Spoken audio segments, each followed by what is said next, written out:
80 के दशक में कई अभिनेत्रियां ऐसी हुई है जिन्होंने बॉलीवुड में राज किया और अपनी अलग पहचान बनाई।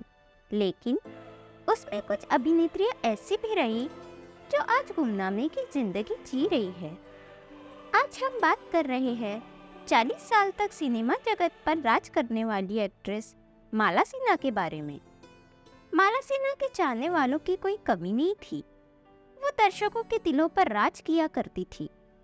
उनकी एक्टिंग और गायकी के लोग दीवाने थे।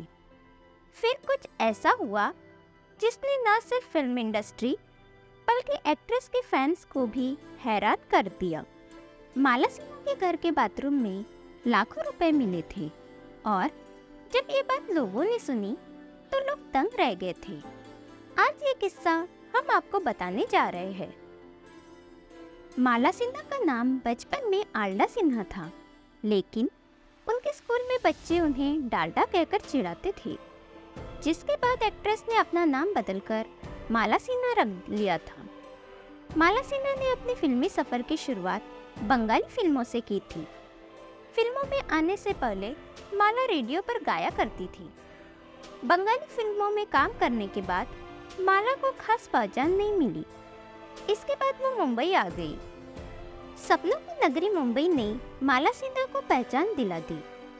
एक दिन अचानक माला सिन्हा की मुलाकात गुरुदत्त से हो गई। गुरुदत्त ने माला सिन्हा की खूबसूरती देखकर उन्हें फिल्म में लेने का मन बना लिया और फिर सन 1957 में आई फिल्म प्यासा में माला सिन्हा को कास्ट किया गया। इस फिल्म के निर्माता, निर्देशक और अभिनेता गुरुदत्त ही थे। फिल्म रिलीज हुई और हिट हो गई। फिल्म प्यासा से माला को पहचान मिल गई थी। फिर क्या था, माला सिन्हा के पास फिल्मों के ऑफर्स की झड़ी लग गई।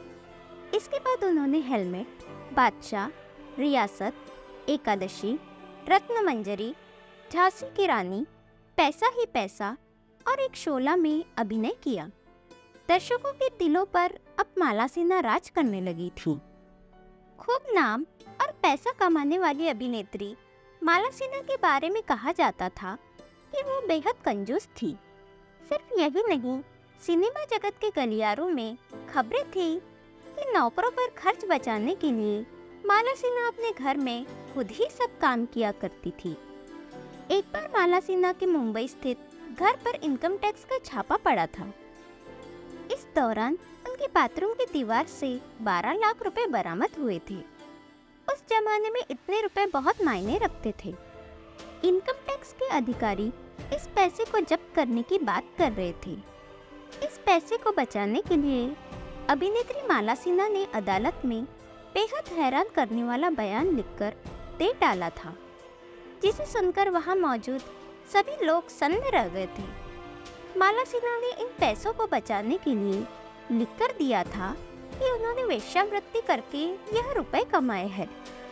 कहा जाता है माला सिन्हा के पिता अल्बर्ट इन रुपयों को हाथ से नहीं जाने देना चाहते थे, इसलिए उन्होंने वकील की यह सलाह अपनाई और माला सिन्हा ने ये बयान दे डाला था।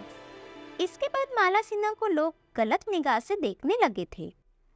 फिर साल 1966 में एक्ट्रेस माला सिन्हा ने एक नेपाली एक्टर चिदम्बरम प्रसाद लोहानी से शादी रचा ली थी।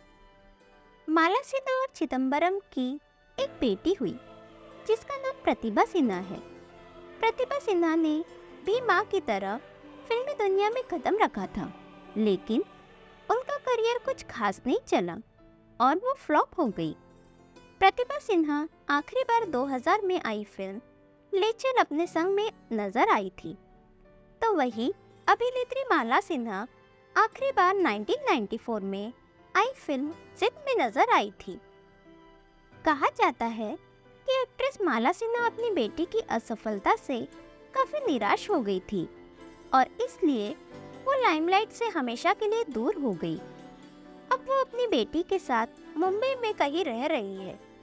माला सिन्हा ने अपनी फिल्म करियर में 100 से ज्यादा फिल्मों में काम किया, जिसमें अपने हुए पराये, फूल बने अंगारे, कर्मयोगी, धूल का फूल, आसरा, दो कलियां, आंखें, दिल तेरा दीवाना, हरियाली और रास्ता, हिमालय की गोद में, दिल तुझको दिया, नसीब, नया जमाना, लाल बत्ती, गुमराह, अनपढ़ जैसी तमाम फिल्में शामिल है।